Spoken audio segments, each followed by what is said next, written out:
What is going on, YouTube? It is I, Tesla, here bringing you a Wi-Fi battle here tonight on Christmas Eve, or today rather. This is against a follower named Jugawatt. This guy is pretty competitive and he has challenged me to battles quite a few times, and we do bring out the best in each other, I do have to say. And as you can see, he's bringing a pretty try-hard OU team. It is Jirachi, Greninja, Bisharp, Charizard, Rotom-Wash, and Mandibuzz. And on my team, I have the Rotom-Wash, Duclefsky, Mega Gallade, Clefable, Excadrill, and Talonflame. So, yeah. And before I begin, I want to say that I don't know if I'll be streaming for it. I mean, I could. My family and I are actually celebrating Christmas tonight, on Christmas Eve, since my family do have to work tomorrow. So, I very well could stream. I'm just not sure if anyone will show up. So, I guess I'll make that decision when I do. But let's get right to the battle. I will have a link to Jugawatt's YouTube channel since he does like to post trolling comments on my YouTube. So yeah, let's get on this battle. This is going to be a Pokemon Omega Ruby Alpha Sapphire Wi-Fi battle, and it is coming to you right now. Jugawatt is issuing a challenge. I'm going to send out my Space Mama, and he's going to send out his Jirachi. I'm going to go for the Volt Switch to gain some momentum. I'm not sure what I'm going to switch into. And I'm going to switch Rotom-Wash out and go into Clefsky. Because I want to be able to get paralysis on something. But he goes for the U-turn. So this tells me that I must have a choice item. That's the only reason why something like Jirachi would probably use U-turn is if it had a choice item on it. But yeah, Jirachi gets out of there, and here comes I Am Dry Clean, the Rotom-Wash. Clefsky gets healed with leftovers. Basically, Jirachi did nothing to Clefsky. So I'm going to switch Clefsky out and go into Clefable and see if he goes for a Will-O-Wisp. And with Clefable's magic card, Will-O-Wisp is going to do nothing. He goes for a Hydro instead. Minus is connecting the Excadrill switch in. But good thing I didn't go into Excadrill. So, Clefsky, Clefable is healed with leftovers, and he's going to go for a Volt Switch. I believe at this point I set up Stealth Rock. So here's Jirachi. Here's sending Jirachi, and in comes the Stealth Rock. So Clefable gets healed with the leftovers. And Clefable's going to switch out, and I'm going to send in my Clefsky. But unfortunately, he predicts that, and I believe he goes for a Trip. Well, that was a nice play on his part. Clefsky does get a choice scarf, and Jirachi gets the leftovers, which is rather unfortunate.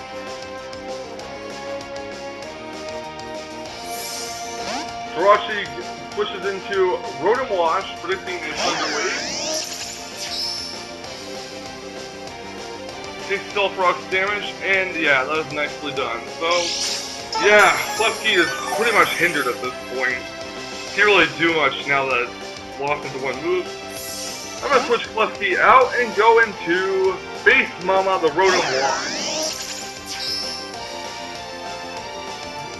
His Rotom goes for a Thunderbolt, and that does a lot of damage, considering my Rotom-Wash is more used offensively than input Vulcan. So he's going to withdraw his Rotom and go into Jirachi again, which is going to take a Volt Switch.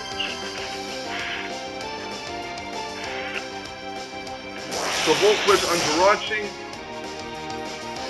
Space Mama gets withdrawn. And out comes Excadrill.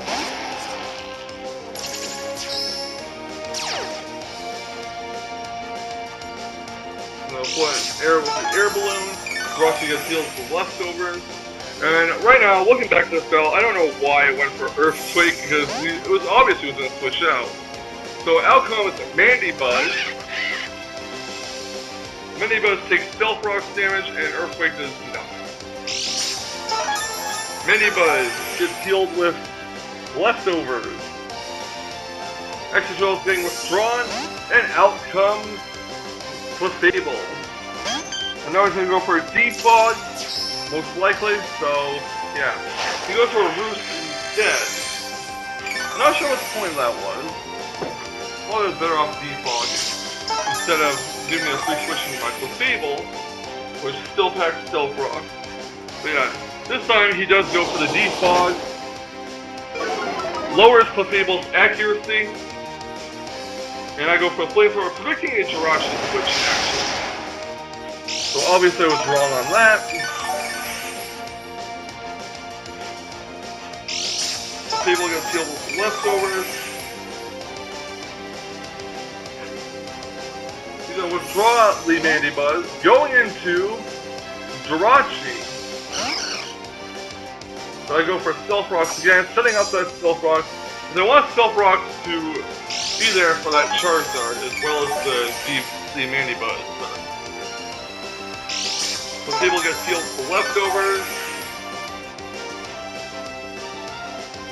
I'm going to withdraw Clefable and go into my Talonflame. Jirachi goes for an Iron Head, it's not going to do anything to Talonflame really. Jirachi gets healed with the leftovers again. Yeah, it's boring to keep saying that, but what can I do? He's going to withdraw Jirachi and go into I Am Dry Clean, which is going to take some Stealth Rocks damage. I go for a U-turn because I knew that was what it was going to do. He's either going to switch into Rotom Wash or Mandibuzz. So yeah, Talonflame goes to the U-turn and switches out, giving me momentum actually. So here comes my Rotom Wash, the Space Mama, or Space Mama, the Rotom Wash. Lots of leftovers on this team. I'm going to go for a trick to trick that Rotom Wash and giving me its leftovers. It'll actually make it a lot easier for me to deal with his Rotom Wash, because, well, he doesn't get to choose various moves, and maybe I can lock it to one move and kill it with Earthquake, or make it faint rather. So yeah. Anyways, Greninja's out here. And obviously, Rotom Wash isn't really going to be able to do anything to that Greninja. It won't be able to beat or anything. So yeah, Rotom Wash gets healed for leftovers. And Greninja goes to the Gunk Shot, and that's going to take out my Rotom Wash. So Rotom Wash is down for the count. Of course, Gunk Shot hits, and in comes Talonflame. Now, I could go for a U-turn predicting a switch, but I really don't want to risk it. He might out-predict me and go for a Scald or something, and I'm just not willing to sacrifice Talonflame. So Talonflame does go for a Brave Bird.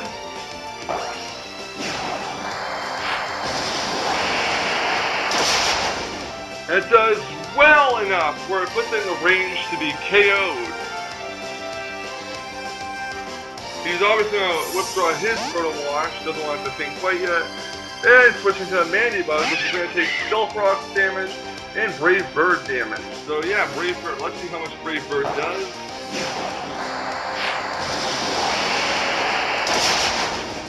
And it puts it right in the range to be KO'd by Brave Bird or Flare Blitz. Mandibuzz gets healed with the leftovers, and either his Rotom Wash or his Mandibuzz is going to faint at this point, and there's really no point in pushing Mandibuzz out. So it'll just be even more weakened by Stealth Rock, if not already taken down. So Brave Bird is going to finish off that Mandibuzz. Talonflame takes some recoil damage and a life orb damage, and that takes care of my Talonflame. So yeah, the two OU Pokemon that are used most of all, in general, working out. So here comes my Mega Glade. In comes Jirachi. And I'm going to switch Glade out. I'm not ready for Glade. I don't want to risk a Fire Punch and Jirachi burning it, so I'm going to switch Klefki in. Jirachi goes to the U-turn, which hits Klefki for not very effective damage. It was a crit, which explains why I did more than the last U-turn on Klefki. But nonetheless, here comes I Am Dry Clean, the Rotom Wash, which is going to take Stealth Rock damage, and I'm pretty sure this does have Pain Split. So finish that light screen just to shield my Klefki, and obviously I'm going to withdraw. I mean, come on, let's be real. Here's the Pain Split. Yeah. Not good indeed. So he's going to withdraw Rotom Wash. He knows I'm going to withdraw my Klefki soon, so he goes into Jirachi. And going to switch my Klefki out and go into Clefable.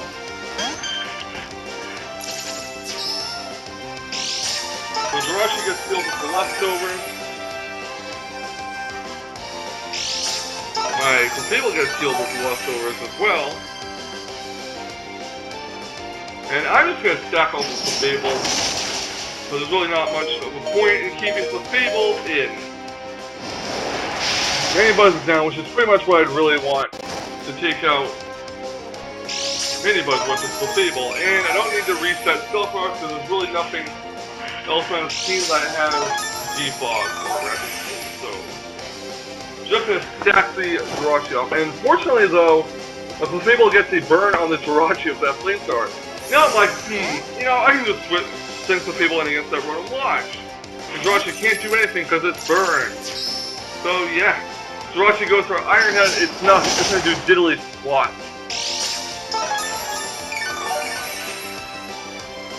So, Jirachi gets burned, suffers some burn damage. And I'm going to set up a Reflect just to make Jirachi do even less damage to Klefki. So Jirachi hits the Iron Head, does like 13 damage. Jirachi gets healed with leftovers and finally succumbs to the burn. Jirachi, you are down. Light screens wear off. In comes Charizard, which is going to take hefty damage with Stealth Rock. Look at that damage on Charizard. So I'm going to switch Klefki out. In case it's a Charizard X, because if I leave Klefki in hoping that Charizard takes me out, and it's not a Charizard X, it'll just set up, like it's going to do right now. So, that's pretty much my thought on the situation. The Charizard X is going to go for the Dragon Dance. That's exactly what I wanted to avoid happening by leaving Klefki in. And Clefable gets healed with the leftovers. Charizard goes for Earthquake, and that will finish off. The Clefable is down. Next out comes my Klefki. I'm going to attempt to paralyze Charizard. I'm pretty sure he does not want to switch Charizard out and reset the Dragon Dance boost. Then again, he could have switched Rotom Wash in, but yeah. I'm stacking Klefki off this time. And his Charizard gets paralysis attacks and Reflect wears off. Just stacking the Klefki off, and Earthquake's gonna take out Klefki. So now there's pretty much nothing on the team that can resist or get immune to Excadrill's Earthquake. So here comes Excadrill out. It's gonna take care of Charizard and Rotom Wash. So Earthquake is definitely going to finish off Charizard X, no doubt about it. Charizard X is down for the count. Here comes Greninja. Yeah, Greninja. So Greninja's going to get hit by Stealth Rock. And I'm going to go for Earthquake, hoping that maybe he'll miss the Hydro Pump. But no, it's whatever anyways. Excadrill faces the Hydro Pump, and I didn't really want to stack anything off. And I actually believe that Gallade is the last Pokemon standing. So, with that in mind, I'm going to go for the Mega Evolution on Mega Gallade. I'm going to go for a Drain Punch. He's going to go for a Dark Pulse. No, he's going to go for a Hydro Pump. Get as much damage in on Gallade as possible, and Gallade hits Greninja with the Drain Punch. And that will finish it off. So Greninja is down for the count, and the last Pokemon on his team is Rotom Wash. Now, even though his Rotom Wash is Scarf, it's obviously not invested in speed, which means Mega Gallade is going to finish off with a Drain Punch. And what Jugawatt was saying was that he believes that if he outsped it, he could probably one-hit KO Mega Gallade with Hydro Pump or Thunderbolt. I'm not quite sure if that's accurate, because Mega Gallade does have base 115 special defense, but who knows? So here comes Bisharp out. Bisharp gets hit by Stealth Rock, then he'll break his Focus Dash, of course. Then he'll go for the Sucker Punch, and Megalade is going to finish off Bisharp with a Drain Punch. And that will be the match.